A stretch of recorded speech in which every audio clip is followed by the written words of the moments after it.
Guys, welcome back to Mother Tucker's Antiques YouTube channel. It's Monday afternoon. I'm over in Palmyra at Black Swan Atiquities.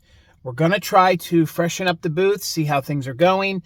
In some of my other videos, I discussed with you guys, and it's not a big deal. Well, it kind of is a big deal. I'm having a problem finding shelving to add to the booth at a reasonable price. So, since none of the marketplaces have come through, I am adding some more of these Walmart shelves. So I've been buying shelves at Walmart and assembling them. They're bookcases.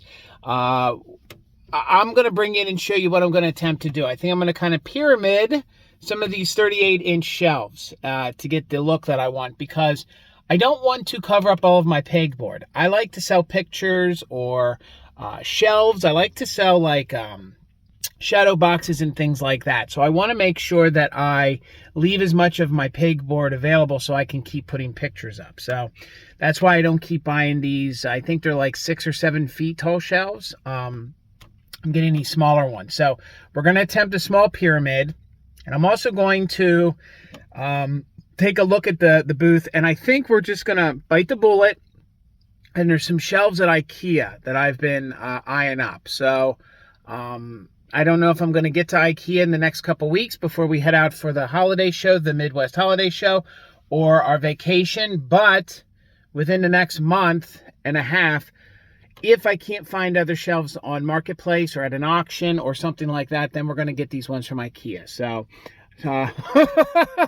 I'll clue you in on how and when we get those. So, all right, guys, I'm going to go in. We'll check out the booth. I'll update you on how it's looking, and then I will show you how I stock the booth, because I need more shelves so I can keep putting out more things so I can sell more. So, all right, we're going to end it here.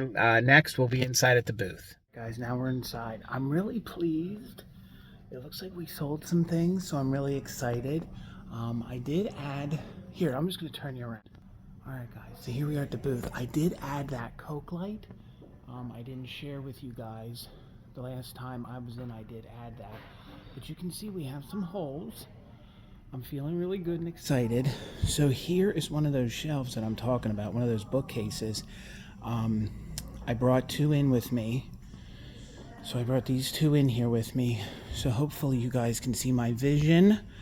And then if I can't find taller ones, I don't want to get much taller than like the blue one here. So I don't want to get much taller than that. But if I can't find the shelves that I want, then if this pyramid idea works, we'll move that to the back wall. And then the ones from IKEA, we will put on this wall, and then we'll move this shelf up. So hopefully that's making sense. But you can see that we have lots of space. We sold something pretty big up there. And boy, I'm really impressed. Over here, my store, they root my booth up. It looks like it gets flipped around sometimes when I go into Mother Tucker's. But over here, the booth has always been kept very nice. So folks make sure to put things back, or are really kind to the things. So please, guys, when you go into antique malls, folks put in a lot of time into their booths. Please make sure you put the things back if you don't want them, or yeah, don't throw candy wrappers in booths either. Gosh, that is a pet peeve of mine. So, all right, I'm going to get to work and show you how this comes out when I do the pyramid. So let's just get into it. I'll show you when I'm done. All right, guys, sometimes you have to break a few eggs. I didn't break anything, but you have to move some stuff. Here we got a mess on our hands. I have everything moved, but hopefully this gives you guys an idea of the effect that I was going for, like pyramid wise. So it's not exactly what I want, but it's going to do, I think, in the meantime. So let's start putting the things back and go from there. Maybe we won't do a pyramid. I don't know. Let's just see where this goes and see how it turns out. Okay, guys. I might actually have to be very ambitious and move that shelf up a little bit to utilize the space up there. So let me start to get to it, and I will update you as I make progress. All right, I'm pretty pleased with the way this is turning out. I did clean some things up. I do have a few boxes of inventory to get out of the van yet, and I still have to put the shelves in those cases. But here, let me back up. It's coming together pretty good. There's this side. So there's everything there. I think eventually my table here, I am going to move more out to the front. I also plan on getting a showcase. If you can see right here, that black spot, that's how much more room I can come out. So I can come out to about even with that case there. So I'm gonna try to find a showcase for there. And then I think that the table's got to come out some when I finally put shelves here on the back. So, but I really like the hanging lamp. I think it made it feel real warmy. I think it made it feel warm in here. So the gallery wall isn't exactly as gallery as it once was, because we had to move things around to fit those in, because we need to get as much inventory in as possible. So let me get those shelves in and fuss with these pictures. I can't stand crooked pictures. So let me try to make sure they're all good and straight. Go out to the van, get the other shelves and the boxes of goodies that I have, and then I'll show you the finished product. We'll just show you the finished product when we're all done. So, all right, guys, hang tight. Guys, I'm really happy with how it turned out. I'm gonna turn you around and show it to you real quick. It's still not done, but we're gonna get there. So hang on, let me turn you around here. So here it is. I'll give you a slow pan so you can see everything. I'm really, really pleased with the way it's coming out. I think it looks really, really good. I'm really pleased with the way that turned out. Again, that's not permanent, but it will work for the next couple weeks to get the job done. So let me know down in the comments what you guys think. Do you think I'm staging it all right? I think the light really made it feel more at home. So, and I'm selling Christmas up here. So guys, you can leave your Christmas out all year round. I do too, and I'm still not taking down any Easter stuff. I'm still holding out for some Easter lovers. So, all right guys, we'll wrap it up here. We'll see where we end up next. Just like that, we're off and running. It's Tuesday morning. We're getting a late start. Yesterday was a real busy day, and then I did things into the evening. So we're getting a little bit of a late start. So usually on Tuesdays, there's some online auctions that sometimes when I'm fortunate enough, I win things and I go pick them up from online auctions on Tuesdays. And then usually on Tuesdays, I go to the shop, and that's when I stock my areas at Mother Tucker's. So today, the goal is a yearly tradition at Mother Tucker's. So in addition to auction pickups, we are going to go buy the geraniums that go in the pots at Mother Tucker's. I know this sounds really crazy, but we got known for our geraniums at Mother Tucker's, and people always ask me where we purchase them, and I get them from an Amish nursery. So the Amish don't like to be filmed, so when I get there, I'll do my best to show you guys a little bit of what it looks like. So we'll go pick up the auction pickups. We will go get the geraniums, and then I'll get them planted at the shop. And then I'm excited. I think I'll share with you some of the things I got. It was like a holiday auction. So I got some holiday things, and they will be available at the Midwest Holiday Show, which is on May 25th in Canfield, Ohio. So I will link all that information down below. Myself and Tina will be set up and selling there. So I'm going to show you some of the things I got, which we'll bring to this show. So if you really like them, you can come on out to the show and purchase them. So let's stop it here.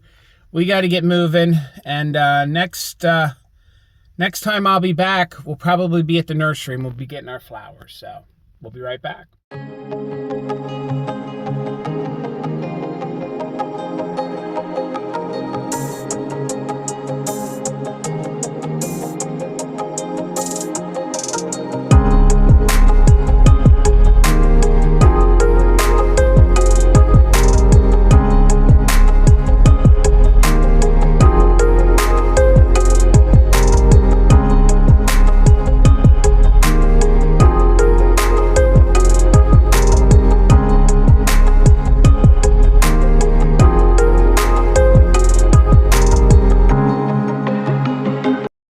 Mountjoy Nursery. I don't know how much filming I'm going to be able to do because, like I said, the Amish don't appreciate being filmed. But you can see some of the Amish farms behind me here. I'll turn you around and show you what it looks like here. So it's just an Amish farm where they have a greenhouse and they do flowers throughout the season. I think they close over the winter, but they're open for you guys to get your summer flowers, your mums, things like that. So the geraniums I get, they're just really hardy here. So they work really well in the flower pots at the shop. So let's get in here and let's buy some. We gotta get up to the shop and get some work done.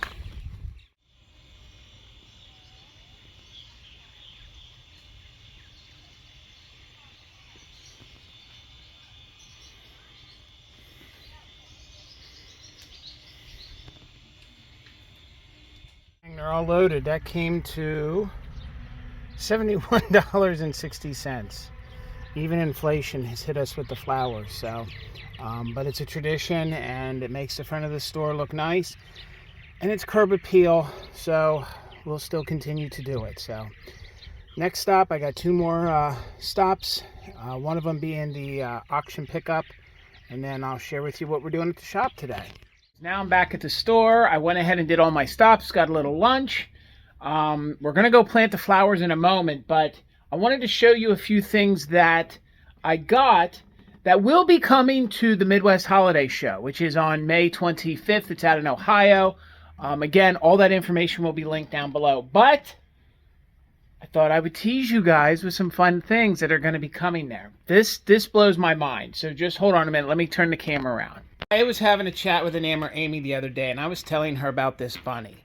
She has never seen one of these style long-haired bunnies, and truth be told, neither have I. So if you can see here, let's get in here close. Those are little light bulbs. And if you guys know those 50s, 60s Santas that would light up that were plush, the bunny does. But his little light pack, you can see where it started to pull a little bit here, but there's a built-in battery light pack. Sad part is it's not a quote refillable battery. So once the original battery died, it died. So unless you know someone that can rewire it, and hoping that those bulbs still work. But all that aside, if you guys collect these long-eared bunnies, just to have this into your collection, I think would be amazing. And he's this gorgeous 1950s kind of turquoisey blue. And then those are little pink glass bulbs that light up. I think it's cute. The Santas I think are creepy. This one I think is cute. So this guy is going to be coming to the holiday show. So I would love to keep him, but I can't keep it all. I did get this. This has a little bit of wear to it. I believe this is a candy tin. It's Halloween. I think it's really neat, really fun. Look at some of these graphics here on the side. Let's get it over here so you guys can see. Look at the witch, the cat, the bat, the witch again. So there is some wear to it, but you know, I think that's good wear. I think that's good wear. So that's going to be coming to the holiday show. I believe I'm going to bring this. This is a Child Life from April, the Easter season of 1937. And on the inside, it has all these fun advertisements, but let's get to this. I think if you guys have hung out with me and Amy long enough on our sales, we've talked about these. This was a photographer. His name was Harry, and I think it's Freeze. Harry Freeze, and it's Witter. Harry Witter Freeze. He did these, quote, like still lifes of these bunnies and cats, and there's books, all sorts of things. People, collect this. So they collect his photography, his pictures and things. So I think that's really neat. And the book is in really good condition from 1930, what year was it? From 1937. The only downfall is somebody did write $5 in it when they must have bought it from somebody, but it's in really good condition. I think that would be a great backdrop to somebody's Easter display. And I guess, what is it, like April comes in like a lion, goes out like a lamb? No. It's April showers. April showers, because guess what? They bring me flowers Funny, because we're going to plant flowers. So I did get a few other things. This is for me. I'm not selling this. So this must have been a egg box where you would have gotten 1 dozen eggs, and then you would have got the tint to color the eggs. So back in the day, it was very popular to take eggs and blow out the yolks and then decorate them with nut cups, or you can see like her collar there would have been a like a cupcake holder, like the words are tough, like for a cupcake, the paper to pour it in. So you would have used that, and you would have made these, and they could have been like little you know, souvenirs or little prizes to take home after a party, or things like that, or folks decorated with them. So I do collect these. Magpie Ethel has a pretty big collection of them, and because of her, I started to enjoy them and collect them. So I'm going to put that in with my collection of my real shell little heads. So I thought that was fun. So that is for me. So we got a few other things here. I did get this. That's sort of a unique glitter or popcorn. I don't know if I'll take that to the show. I might sell that here in the store. This I'm going to take to the show. I think this is great. I guess that's, yes, pressing oil for your hair. You can see the heart. So I think, you know, if you collect Valentine's Day, that might be fun. Some of these other things here, these might come, they'll be at live sales. So I'll bring those to live sales. Speaking of that style eggs here, these are for me. Those are actual real eggs that have been carved out. And then there's some millinery flowers in there. Sometimes they put different Easter things, but I collect those, so I will be keeping those. So no thrills and chills with lawn and burger baskets. They'll be for sale in the store. This guy I'll probably price and leave here in the store too. So he just advertises a bank, get a savings account, so on and so forth. And if I can get the, they didn't mention this. They did not mention that in the, when they were listed for auction, but it says eggs for the tree. So I guess they were the best ones. So that is an old candy box. I think it's from local here, Lancaster. I still like the graphics. Yeah, it's from Lancaster, PA. So if I can't get it off, I didn't pay a lot. I'll keep them. Heck, maybe I'll put my eggs in them. I don't know. So, all right, guys, let's go out and start doing the planting the flowers. All right, guys, ignore the street noise, but I wanted to show you like a before and after. So let's go outside here. If you guys aren't familiar, out front of Mother Tucker's, we have these pretty big flower pots. That was one of the first things I did as soon as we took over the store in 2008. I had to get approval from the landlord, and I really wanted some curb appeal because honestly, the front of our store is all like concrete and blacktop. So I wanted it to have, I had planted trees in them when I first put them there, but they were not getting enough water. So the trees lasted about a year, and then I had to dig them out. So now each year we put geraniums in them, and that's because a nice friend, dealer back in the day, had gifted me some geraniums because she had seen that the pots were empty about the year after the trees had died. So it's kind of just been tradition to go with geraniums. And the Amish out there at the Mount Joy greenhouse, they have the most hardiest ones that do well in these pots. So we're going to fill them up a little more with some more dirt. We're going to get them up a few more inches, probably 4 or 5 more inches. It seems to, erode with time. Let's pull this weed. It seems to erode with time. And, when you pull out the ones from the previous year, you try to keep as much soil in as possible. So I have a bag. We're going to build it up. Let's get them planted.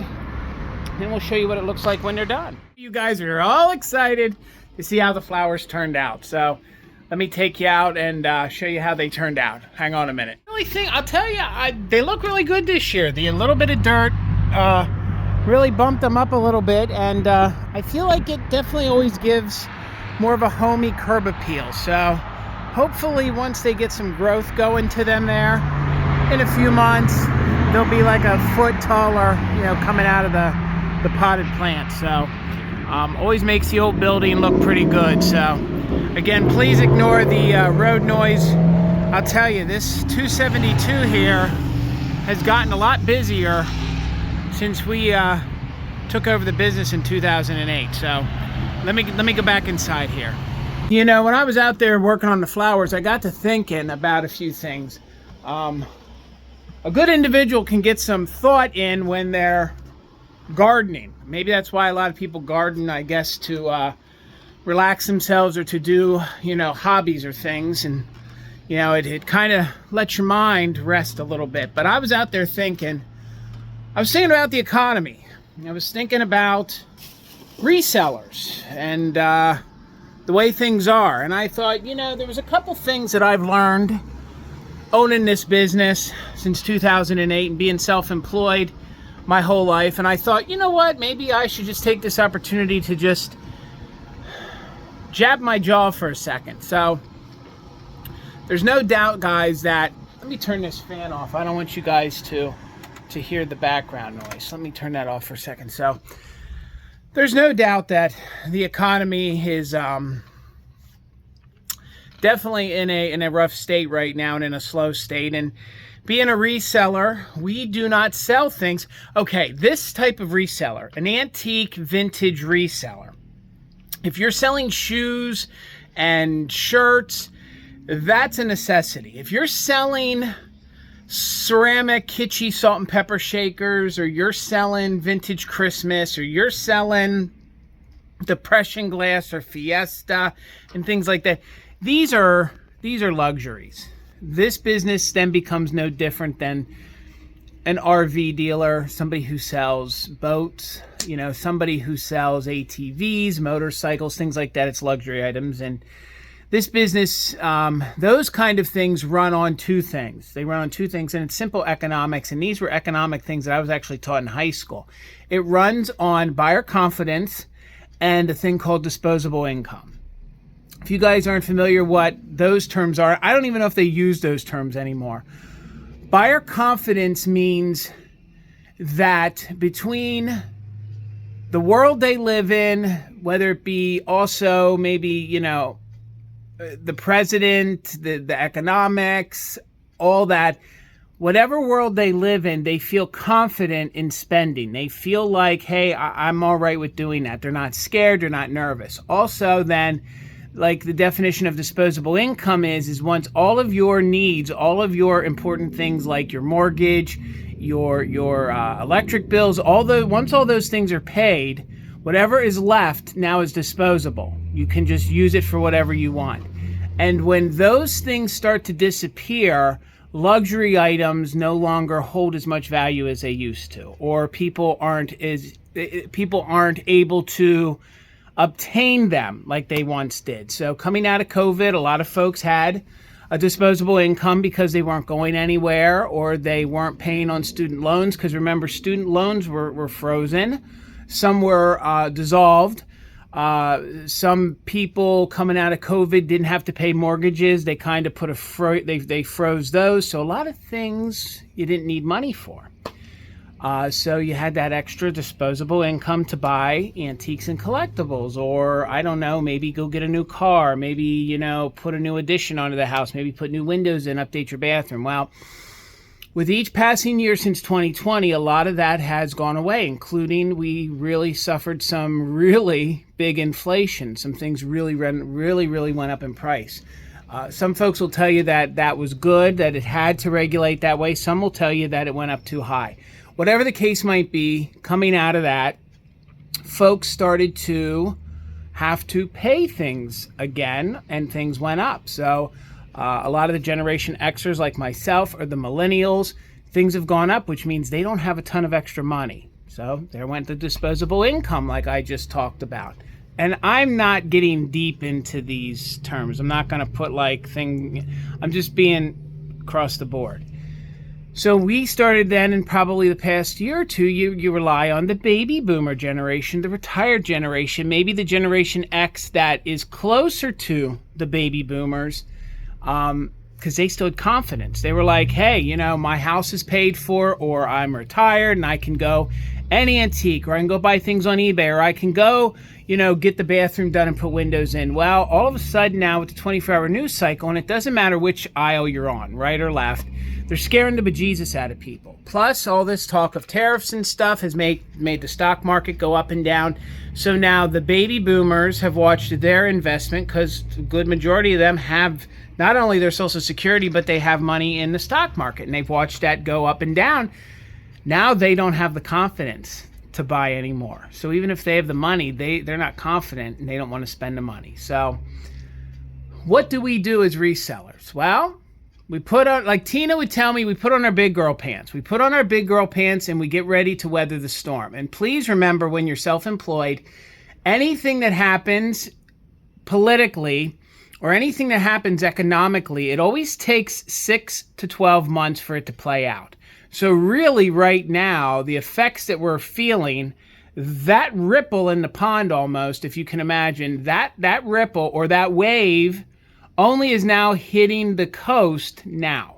So things that were happening, August of last year, December, we're starting to feel them now. So even if the tariffs, even if whatever starts to fix itself, tighten your belts, resellers, because you aren't going to see a turnaround for at least a minimal 6 to 12 months. So, and let's just hope things start to get a little bit better, and that starts to happen in the next 6 to 12 months. So what do I do? Because I've weathered the mortgage boom of 2008. We had just bought the store, and then I had also had the store here through a recession, and now post-COVID world. So what are some things you can do? I've been thinking about it for myself, and right now is when the rubber meets the road.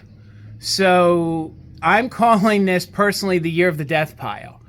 If you guys aren't familiar with the term death pile is, usually if you're a reseller, you always have that pile of stuff that A, you don't want to deal with, B, they were bad purchases, or C, you don't know what to do with them. You just don't know. So now is your time to get your death pile together and turn it back into capital. You have to sell it. You have to sell it. So whether you run it back through an auction, or you take the time and you research the things, you have to sell your death pile. Also, if you're in a co-op and in an antique mall, think about running a sale. Also, think about flipping some of your merchandise and running it to an auction house, or set up at outdoor markets, whatever you can do to get some positive cash so that you can go out and buy some more things. So those are some things that I would do. Also, I'm trying to think what else. So, it's the year of the death pile. Sell off your death pile. You have to also be mindful of the purchases you're making. You have to be methodical in what you're buying. You just can't go buy anything anymore, because now what happens is there's a division in our customer base. You have a customer base that still wants to come out and buy these things, but they have to be cheap. And then there's also a part of this customer base that comes in, then they only want to make a big purchase. So that means a lot of that fuzzy in the middle, which is our gravy, starts to go away, and it makes this even tougher. So maybe you want to go into a lower end flea market style store and sell off your death pile. Those are some suggestions that I could give you guys on how to weather this. There was something an old reseller had told me a long time ago, that you make your money when you buy your item. Okay, so you make your money when you buy your item. What does that mean? You make your money when you buy your item. So for example, if you go to a flea market, an auction, a thrift store, and you buy something that is every day, always worth $50, but you buy it for $10, you now in theory made $40. Because when you go to take that, because it's always guaranteed to be, and there's very few things that are, but when it's guaranteed to be 50, that $10 item could be sold tomorrow, a year from now, and you're always going to make that $40. So think about, when you're purchasing things, what is it truly worth?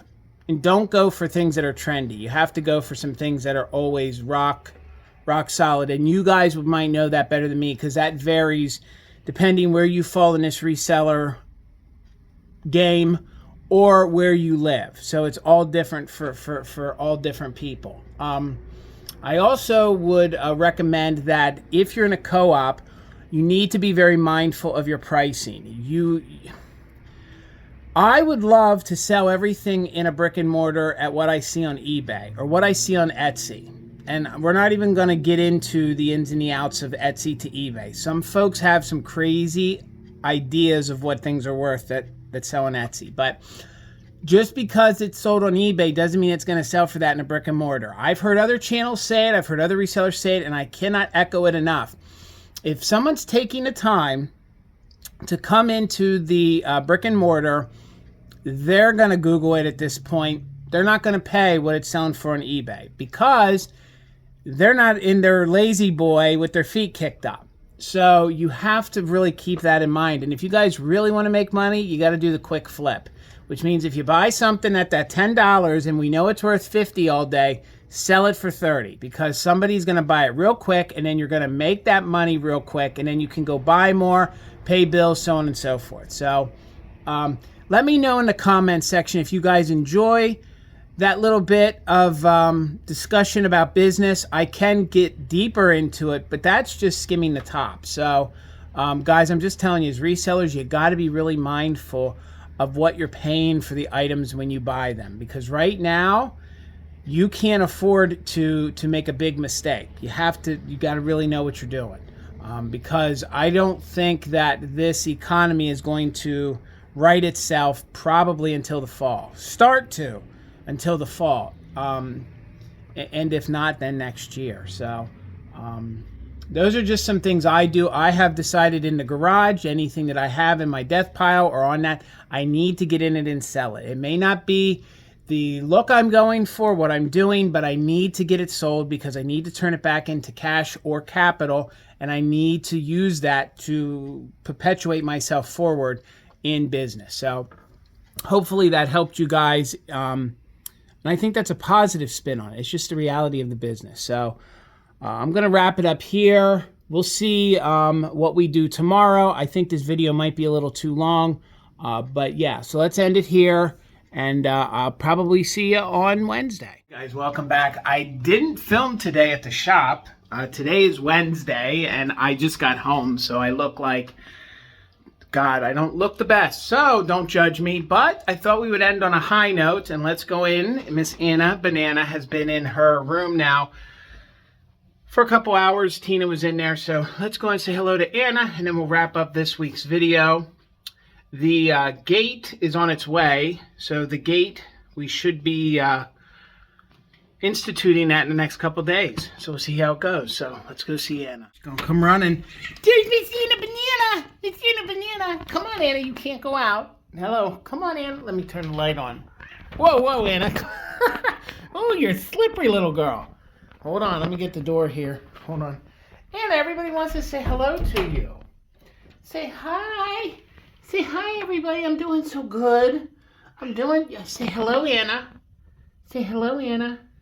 And she's not a tortie. I was wrong about that. Oh my gosh. They called her a diluted cacalico. We'll get down on our knees here. Oh, she's such a sweet little girl. Hello, Miss Anna. Can you guys hear her?